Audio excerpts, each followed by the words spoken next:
Welcome to the Daily Vibecasting.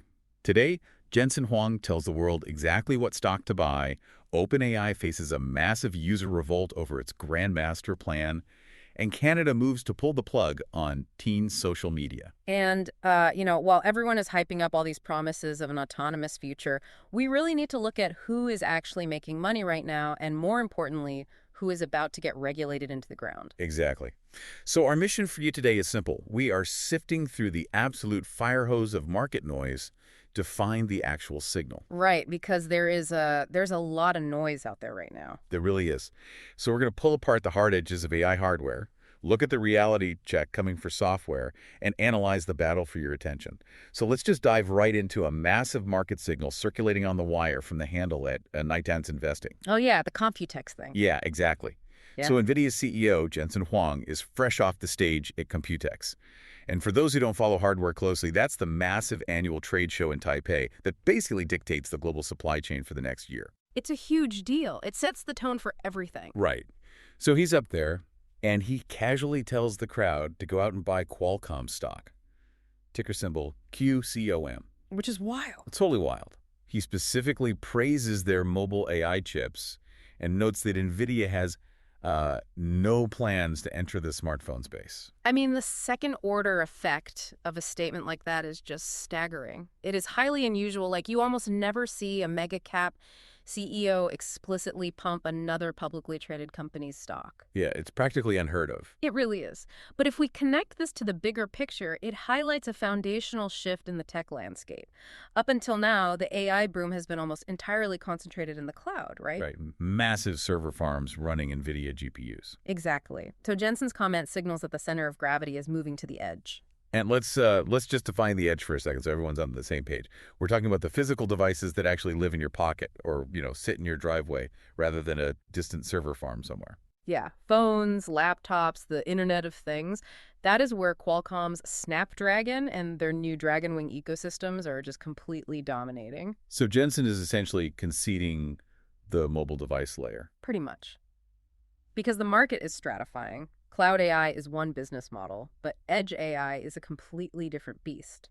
Processing data directly on your phone reduces latency and saves massive amounts of cloud computing costs. Makes sense. Yeah. So Jensen knows NVIDIA dominates the heavy lifting, but he's acknowledging that Qualcomm, well, they own the consumer's pocket. Right. And taking that concept of autonomy operating in the real world, let's look at the physical edge. We've got a post from @SawyerMerritt highlighting that Kathy Wood just took her first completely unsupervised Tesla robotaxi ride in Austin. Oh, of course she did. Yeah, she claimed the experience was so seamless that she just talked the whole time and completely ignored the road. Tesla apparently now has 39 verified driverless vehicles operating across Austin, Dallas, and Houston. And wait, Kathy Wood is echoing this idea that autonomy happens, quote, slowly, and then all at once. But I got to push back here. Thank you. Kathy Wood's entire brand is built on hyper-optimism, right? So are we just hearing more of this echo chamber enthusiasm, or are we witnessing the actual tipping point for Tesla shareholders? Look, this raises a really critical question about the friction between technological capability and regulatory reality. It is one thing to geofence 39 cars in the business districts of a very, business-friendly state like Texas. Right, they map every single inch of those streets. Exactly. They know where every stop sign is. It is an entirely different beast to achieve nationwide scale. Because you suddenly introduce variables like, say, a massive snowstorm in Chicago or unpredictable municipal laws in New York. Yeah, state laws, municipal pushback, and the crippling insurance liabilities. Yeah. I mean, every time one of these robotaxis pauses awkwardly at an intersection or blocks an emergency vehicle, it goes viral on social media and local politicians panic. Yeah, they do. So the technology might be having a breakthrough moment, sure, but the regulatory blowback is going to hit like a freight train. The consensus among pragmatic analysts is that scaling this safely without triggering an overarching federal crackdown, it's going to take years. The hardware might be ready, but our legal infrastructure is miles behind. Which sets up this incredible contrast we are seeing right now between the new tech elite and traditional capital.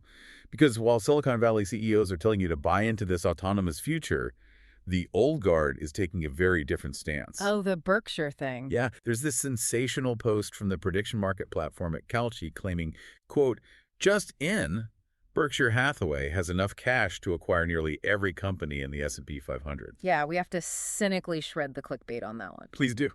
I mean, yes, Berkshire Hathaway has a massive record-breaking cash pile of roughly $397 billion as of the first quarter of 2026. That's true. But the S&P 500's total market capitalization is hovering around $68 trillion. So the math is off by what, several orders Yep. of magnitude? It's not even in the same universe. Berkshire could buy a single mid to large cap company outright. They cannot buy the index. Right, right. But ignore the terrible math for a second because the underlying signal is what actually matters to you.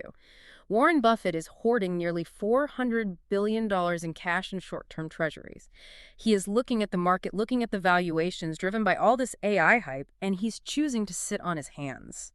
Wow. Yeah, that is a glaring contrast to the growth at all costs mentality that's driving tech stocks right now.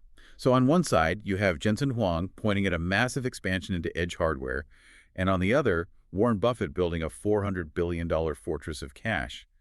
That disparity brings us to the software layer itself, the actual product driving all this hardware. Let's get into it. I want to look at a post from @Sama. Sam Altman just dropped OpenAI's three-phase master plan. Phase 1, personal AGI, meaning artificial general intelligence, a system that can do any intellectual task a human can.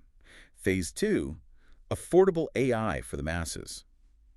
And Phase 3, massive scientific progress driven by AI researchers. And this is all slated for March 2028. It sounds incredibly ambitious. It does, until you actually look at the context of the user response. I mean, the replies to that post are an absolute bloodbath. Zoe. Oh yeah, there is a massive user revolt happening right under that grand announcement. People do not care about some abstract scientific utopia in 2028. Do you know what the overwhelming demand in those comments is? Let me guess. They want the return of GPT-4o. Oh, they want the highly conversational voice mode back. They want their digital companion. Exactly. The second order effect here is that OpenAI might be drastically misjudging its own product market fit. Yeah. They are prioritizing the development of this cold, godlike superintelligence, while their actual paying users are screaming for the empathetic, accessible AI that was, helping them write emails, brainstorm, and just get through their daily tasks. So users want utility and connection, not necessarily a digital Einstein solving physics equations in the background. Precisely. That brings up a fascinating philosophical shift regarding human utility. Mark Andreessen, over at PMarca, posted an insight about this very transition. He says that moving forward, every single job is going to center on one core skill, clearly specifying your intentions to an AI system. Right. It's like you've suddenly been promoted to a manager of 1,000 hyperactive interns. Your value is no longer doing the actual tedious work. Your value is framing the problem correctly. But here's the multi-trillion-dollar question. Are those hyperactive interns actually any good at the work once you give them the instructions? I'm guessing you have some data that suggests they aren't? I do. Let's look at the numbers. The AI lab at Cognition just released something called Frontier Code. This is a new evaluation metric built entirely by expert open source maintainers. They spent over 40 hours per task designing these tests. Wow, so this is rigorous. Extremely. And the goal wasn't just to see if the AI could write code that technically runs. The test asked, is this code actually maintainable? Like, would a human expert actually merge this into a professional code base without it breaking everything else down the line? Okay, so how did the top models perform on that maintainability test? It's bad. On their diamond set of tasks, Claude Opus 4.8 only hit a 13.4% success rate. Wait, 13%. Yeah. And GPT 5.5 hit 6.3%. The open source models scored even lower. What this tells us is that while the AI can instantly vomit out thousands of lines of functional code, it is writing sloppy, tangled, unmaintainable code. So to go back to Andreessen's analogy, your 1,000 interns work at the speed of light, but they are leaving a massive, disorganized mess behind them that you, the manager, eventually have to sift through and clean up. Exactly. The AI is failing the maintainability tests in software engineering, which is its most native environment. You have to wonder about the hidden technical debt accumulating in all the other industries rushing to deploy these systems. Hey, no kidding. If it's writing bad code, what is it doing to legal contracts or financial models? That's a scary thought. Yet, despite those flaws, the rollout to consumers just keeps accelerating. We're seeing massive updates right now that are completely democratizing access to these flawed agents. Yeah, it's not slowing down. Not at all. First, at Notebook LM is rolling out an agentic chat feature for Google AI Ultra subscribers. It can actually search approved external sources like dense NASA reports and generate mind maps, orbit diagrams, and spreadsheets on the fly. That's pretty wild. And then you have @News Research. They just put their open source Hermes agent directly into iMessage via a system called Photon. So you don't need a high-powered Mac anymore. You just send a text message to your open source AI right alongside your group chats. But to power all of this locally, right, to process those messages on the edge without just melting your phone's battery, it requires some serious architectural magic. Which brings us to a really crucial silent prep move from Apple. Yes, we have a leak from @Weinbach detailing the new AFM Core Advanced model running on Apple's upcoming A19 Pro chip. It's a 20 billion parameter model, completely designed by Apple. Huge. But the trick is that it's a sparse mixture of experts model. So I need you to break down exactly how that works, because 20 billion parameters sounds way too large to run natively on an iPhone. It is massive. Think of a 20 billion parameter model like a gigantic university library. If you want to answer a question, you can't carry the entire library around in your backpack, right? Wow, too heavy. Or in a phone's case, it requires way too much active memory and power. So Apple's architecture stores the full library in the phone's flash memory, which is the deep storage. When you ask it a question, it only routes the prompt to the specific expert sections needed for that task. Ah, so it's locking the experts into place right at the pre-fill stage before it even starts generating the answer. Yes. It identifies that you only need 3 specific books from the library, pulls just those 3 books onto your desk, which is the active DRAM, and leaves all the rest in storage. That's brilliant. It really is. That means it's only ever activating 1 to 4 billion parameters at a time. It gives you the reasoning power of the massive model without draining the battery or requiring a constant cloud connection. Wait, if Apple is building this kind of localized computing dominance, does that completely negate Jensen's point from earlier about Qualcomm owning the mobile space? Well, Apple controls its entire stack. The silicon, the operating system, and the hardware. Jensen is talking about the rest of the market, the Android ecosystem and the PC world. So Apple is its own island. Yeah, Apple operates on its own island, but the trend is identical. Both Apple and Qualcomm are proving that the future of daily AI interaction happens in your pocket, not in a server farm. Okay, so while these localized AI agents are quietly managing our tasks and living in our native text apps, we really need to ask where human eyeballs are actually going right now. This is where it gets interesting. I've got a stat here from @BBunder_hash.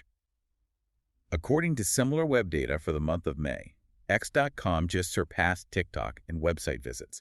We're talking 4.2 billion visits for X compared to 3.6 billion for TikTok. Okay, let's add some context to that metric, though. That is strictly web browser traffic. Right, desktop and mobile web. Yeah, and X has always had a stronger web presence with longer desktop session times for news reading. But let's look at the mechanical reality. TikTok still entirely owns the mobile brainstem. People live in the TikTok app, not on a web browser. That's fair. However, there's a much bigger existential threat to the social media feed emerging right now across all platforms, and it's not coming from a competitor. It's coming from regulators. Exactly. Unusual Wales is reporting breaking news from the Globe and Mail that Canada is planning to propose a total social media ban for children under 16. This is part of an upcoming online harms bill. And the wild part, polls show 2/3 of Canadians, including a massive block of parents, actually support age restrictions to combat addiction and mental health risks. I mean, the intention might have sweeping public support, but the enforcement of this is a logistical nightmare. Think about the mechanical reality here. How do you actually prove someone on the internet is over 16? Teenagers are already incredibly savvy at bypassing restrictions. I mean, are they just going to spin up VPNs to route their traffic through an IP address in the United States or Europe? Of course they will. Geofencing an app is trivial to bypass. To truly enforce an age ban, governments would have to move beyond IP tracking and require mandatory digital IDs for every single user. Wait, really? Yeah, you would have to scan a government-issued ID or use biometric verification just to open an Instagram account or scroll X. This isn't merely a story about protecting kids. This is the potential end of digital anonymity. Wow. It forces an infrastructure where your offline identity is permanently anchored to your online activity. This push for top-down digital regulation really connects to a broader deficit of trust we are seeing in legacy systems across society. We have a deeply resonant post from @Mixalana about the U.S. electoral process. He points out that, historically, We used to hold elections and know the results that same evening. Everyone just assumed the process was legitimate. But look at the logistics today. Right. The Post points out the specific timeline of California's June 2nd primary. Mail-in ballots are allowed to arrive until June 9th as long as they are postmarked by Election Day, and the official certification doesn't happen until July 10th. That's over a month. Exactly. Now, stepping completely away from the politics of this, we're just looking at the mechanical logistics and the public reaction. And the reaction is a growing vocal demand for same-day, in-person paper ballots to restore a sense of speed and absolute confidence. Look, from an analytical standpoint, official certification of any election has always taken weeks. The networks historically projected winners based on exit polls, but the actual counting was always slow. However, perception is reality. In a hyper-fast digital world where you can query an AI for a complex astrophysics answer in 3 seconds, waiting over a month for a tangible result feels fundamentally broken to the average citizen. We have been digitally conditioned for instant gratification. We really have. And when legacy institutions cannot match that speed, that perception of delay severely damages institutional trust. That tension between speed and trust is everywhere right now. Let's look at a few items on the culture wire that perfectly illustrate how builders are trying to manufacture that trust. First, for the tech aesthetics crowd, Marks Brownlee at MKBHD just dropped the name for macOS 27. It's macOS Golden Gate. Apparently, it features this wild new liquid glass opacity slider. It is fascinating how Apple maintains its cultural cachet just through microscopic design details. Well, to explain why those details matter, an interface designer named @JA3y posted a tip that went totally viral. He says the secret to really understanding UI is scrubbing animations frame by frame. Oh, I saw this. Yeah, he posted an 18-second video of an iPhone lock screen showing a messages notification sliding in. When you scrub it slowly, you see exactly how Apple meticulously manipulates the line transitions in and out. It's an obsessive level of detail. And that obsession is exactly what builds the trust we were just talking about. When a user interacts with a digital tool and the micro animations feel flawless, it creates a subconscious sense of stability. Right. The user assumes that if the company cares that much about a notification sliding in, the underlying security and architecture must be equally robust. Next on the Culture Wire, we have sports history leaning into physical logistics. The @NBA account posted an incredible time-lapse of workers assembling the modular basketball court at Madison Square Garden. They're dropping in the Knicks logos, the NBA Finals branding, aligning all the wooden panels piece by piece. It's a great video. Tonight is Game 3, Spurs versus Knicks. This is the first NBA Finals game played at MSG since 1999. The atmosphere in New York is going to be electric. A 27-year drought ending in the biggest media market in the world. The economic ripple effect for the city tonight, from hospitality to merchandise, is going to be staggering. And finally, moving from the physical logistics of a basketball court to the ultimate frontier. Tomorrow, at NASA is officially announcing the astronauts for the Artemis III mission. This is huge. It really is. This is the mission that will actually test the rendezvous and docking capabilities with commercial lunar landers in low Earth orbit. They even opened up a thread asking the public what questions they have for the crew. You know, it perfectly bookends our discussion today. We started by debating the limits of autonomous AI managing our daily tasks, and we are ending with human beings preparing to manually dock complex spacecraft in low Earth orbit. It's a wild time to be alive. Yep. So, bringing it all together, what is your prediction for tomorrow based on everything we've seen on the wire today? Expect the regulatory hammer to swing violently from AI model safety toward basic platform access. As these AI agents become deeply embedded in our phones and nearly impossible to regulate on a technical level, governments are going to look for an easy, visible win. And that win is social media bans. Yep. That win will be forcing digital IDs onto the public under the guise of age verification for social media. The battleground isn't going to be about the AI's parameters. It's going to be about your passport being required to log online. Wow. I want to leave you, the listener, with a final provocative thought to mull over. Let's circle back to Mark Andreessen's point about the future of work. If he is right, and your future value is no longer about executing tasks, but is purely based on how well you can articulate your intent to a machine, think about those 1,000 hyperactive interns waiting for your instructions. It's a lot of pressure. It is. What are you doing today to become a better communicator, not just a better worker? Because if the machine can do the heavy lifting, the only thing that separates you from being obsolete is the clarity of your vision. Thank you for tuning in. Stay sharp, stay curious, and we'll see you back here tomorrow for the Daily Vibecasting.